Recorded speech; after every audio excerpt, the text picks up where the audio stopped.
SR presenta Buen Provecho, una producción nacional independiente con certificado número 22388 para dar cumplimiento al artículo 14 de la Ley de Responsabilidad Social. A partir de este momento, los invitamos a formar parte de esta mesa donde se componen y descomponen los problemas del país.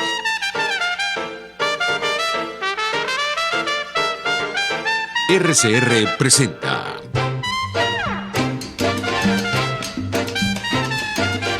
Buen Provecho.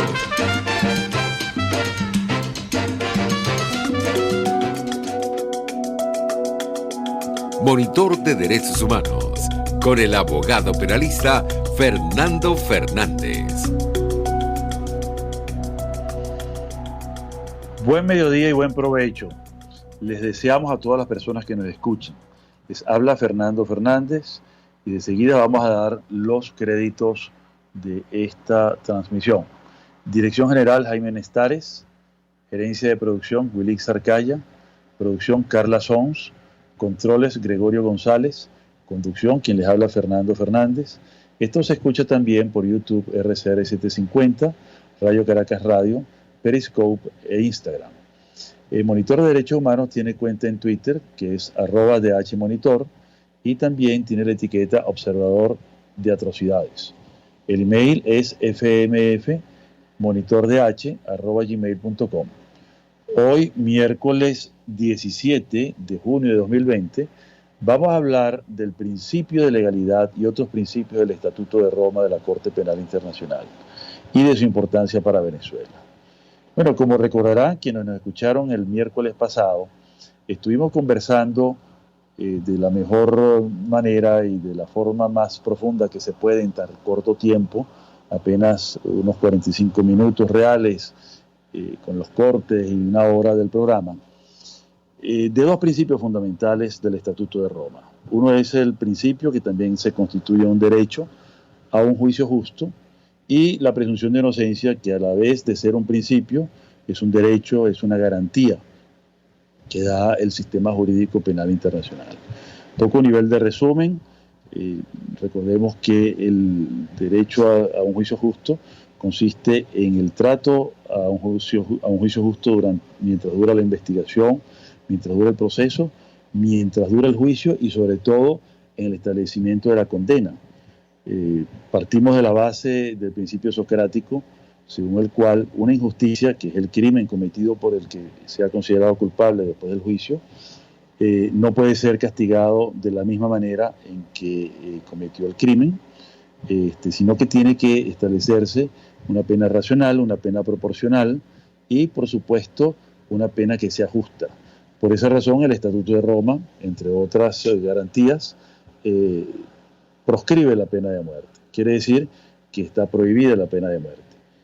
Se pueden aplicar penas perpetuas o el máximo de 30 años, que sería lo que atañe a Venezuela, entre otros países que tienen como pena máxima los 30 años de prisión, en el peor de los casos, ¿no?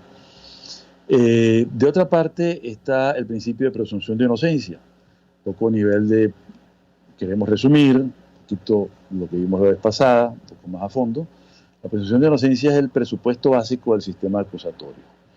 Este presupuesto o esta premisa consiste en concebir a esa persona que está siendo investigada, juzgada y hasta que se demuestre su culpabilidad, que se le considera inocente.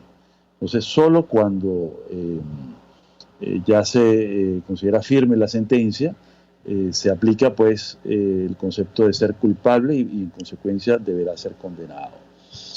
La consecuencia de no conseguir mediante la acusación y el juicio que sea culpado el acusado es que se considera no culpable. Esa es la fórmula, culpable o no culpable. Es lo primero que se le pregunta a toda persona que está frente al estrado, en el banquillo, en otras palabras. Usted se considera culpable de los hechos que le acusa la fiscalía, y él puede decir, me considero culpable, en ese caso confiesa, hacer una incidencia procesal para ver la veracidad de esa confesión. Me refiero al juicio penal ante la Corte Penal Internacional. En las instancias estatales es otra cosa, ¿no? Entonces, pero si se declara no culpable, se desarrolla entonces la hipótesis del juicio y se realiza pues con todas las garantías procesales que dan pie pues al derecho a la defensa en todas las etapas del proceso y por supuesto durante el juicio, ¿no? Porque se crea una especie de ficción jurídica en la cual la Corte, que tiene un tamaño gigantesco y un poder fabuloso, que tiene una cobertura, una jurisdicción sobre todo el planeta, frente al acusado, pues, ¿no? Que está en condiciones pues de minoría, pero la ficción jurídica es de igualdad frente al tribunal, de igualdad frente a su adversario, que es el acusador, y por supuesto hay un rango, digamos, superior, jerárquico, que es el que tiene el tribunal, que es el que va a arbitrar frente a los dos argumentos, frente a las dos hipótesis de culpabilidad y de no culpabilidad, quién tiene la razón. Si tiene la razón la Fiscalía y se la concede el tribunal, entonces será culpado y responsabilizado el individuo que está frente a ambos sujetos procesales.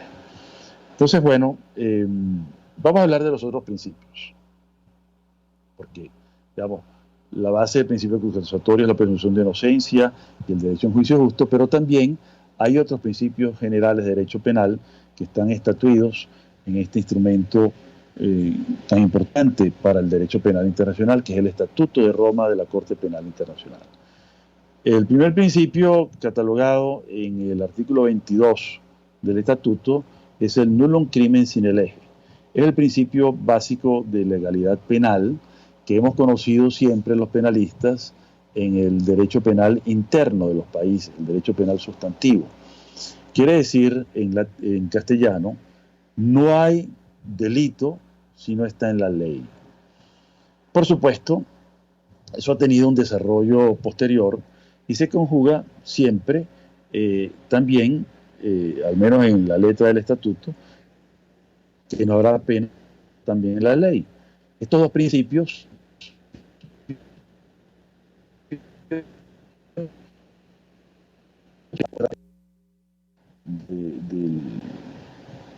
de este asunto, que es, digamos, las medidas que se puedan ir tomando en el derecho procesal penal y en el derecho penal internacional, ¿no? Por eso se habla nullum crimen, nulla mensura, nulla pena sine lege. Un poco porque tanto el delito debe estar, el hecho punible, quiero decir, o el crimen en el caso del estatuto, debe estar francamente y claramente tipificado en la ley, como las medidas que se puedan tomar y también la pena que se pueda aplicar. Entonces, en términos de la elaboración que ha tenido este principio en el derecho penal acusatorio, recordemos el famoso latinismo que ha sido, digamos, desarrollado por Luigi Ferrajoli, el gran filósofo del derecho penal italiano, que dice: nullum crimen, nulla mensura, nulla pena sine lege, scripta, stricta, previa, certa et publica. ¿Qué quiere decir? Que la ley tiene que ser, digamos, escrita, que debe ser además bien escrita, que debe ser pública, debe estar en un instrumento legal aprobado formalmente por el órgano legislativo, debe ser cierta, es decir, tiene que ser inequívoca, no puede tener ambigüedades, interpretaciones abiertas, que den lugar a interpretaciones abiertas, y por supuesto que está totalmente proscrita la analogía. Sobre este tema me quiero detener un momento, porque el tema de la analogía está proscrito pues, en el derecho penal internacional y también en el derecho penal interno. Recordemos las etapas oscuras del derecho penal del siglo XX, en el Tercer Reich alemán y en la era soviética, con el código de Lenin, el código de Trotsky, y que luego aplicó Stalin, ¿no? Empecemos por allí. Decía este código en una de sus normas, delito es lo que está tipificado en esta ley, en este código, y cualquier cosa que se le parezca. De la tal pues que por analogía, por parecidos, semejanzas y no exactitudes, no precisiones, no certezas, entonces se aplicaba la ley penal, con consecuencias terribles. No olvidemos pues que en la era soviética se aplicó la pena de muerte a millones de personas, no a miles, sino a millones. Aparte pues de las que murieron por trabajos forzados, etcétera, que ese es otro tema del cual se podría hablar más adelante. Pero en todo caso, lo que nos interesa en concreto es que esa analogía, de esa similitud, de esa semejanza, está absolutamente erradicada pues, del sistema de derecho penal internacional. El otro tema que mencioné es el del derecho penal del Tercer Reich, donde había pues una norma totalmente abierta en la que se decía pues que delito era lo que estaba en el Código Penal y cualquier otra cosa que afectara el sano sentimiento del pueblo alemán, en torno a la raza, en torno a la nación, en torno al territorio, en torno pues al espacio vital y a todas esas ideas raciales, nacionalistas, fascistas que animaron al Tercer Reich en su momento. Por esa razón pues estas dos dimensiones de la aplicación por analogía están absolutamente prescritas y deben estar proscritas de todo régimen penal, tanto a nivel internacional como a nivel local. La letra del artículo 22 del Estatuto de Roma es muy preciso. Vamos a decirlo, nulo un crimen sin el eje. Y dice así, Ordenal 1. Nadie será penalmente responsable de conformidad con el presente estatuto, a menos que la conducta de que se trate constituya, en el momento en que tiene lugar, un crimen de la competencia de la Corte. De tal manera, pues, que esta indicación que nos da el estatuto nos define pues que a partir de su vigor, que estamos hablando del año 2002 en adelante, es cuando empieza a tener pues importancia la aplicación del estatuto. También dice el numeral 2, la definición de crimen será interpretada estrictamente, esta es la provisión de analogía de la cual les hablé, y no será extensiva por analogía. En caso de ambigüedad, será interpretada en favor de la persona objeto de la investigación, enjuiciamiento o condena. Esto es un principio que está subyacente, pues, y que está implícito en esta norma del principio de legalidad, que es la interpretación en caso de duda, el indubio pro reo. ¿Ok? Entonces, esto es muy importante porque no olvidemos pues que no hay un plano de igualdad cuando la persona está detenida, la persona está prisionera, la persona está cautiva frente al tribunal que tiene la máxima autoridad, además con el respaldo internacional de los países miembros del Estatuto de Roma. Por último, el Ordenal 3 de este artículo 22, sobre el nulo un crimen sin el eje, habla de lo siguiente: nada de lo dispuesto en el presente artículo afectará a la tipificación de una conducta como crimen de derecho internacional independientemente del presente estatuto. Entonces quiere decir que aunque haya, digamos, otras dimensiones fuera del estatuto, no tendrán pues cabida estas interpretaciones porque se aplicará de forma estricta la norma del estatuto. El artículo 23, nula pena sin el eje, quien sea declarado culpable por la Corte únicamente será penado de conformidad con el presente estatuto. El estatuto tiene dos penalidades, como les dije, la cadena perpetua y la pena de 30 años, pero tiene, digamos, un detalle, que es que no tiene la dosis mínima o la pena mínima. Y esto trae, pues, un problema para la interpretación del estatuto porque no tiene, digamos, una medición, como si la tiene, por ejemplo, nuestro derecho penal interno, donde hay una pena mínima, una pena máxima, en la cual se aplican bien los atenuantes o bien los agravantes, según sea el caso, que constituyan pues las consideraciones que debe tomar el tribunal para imponer la pena, ¿no?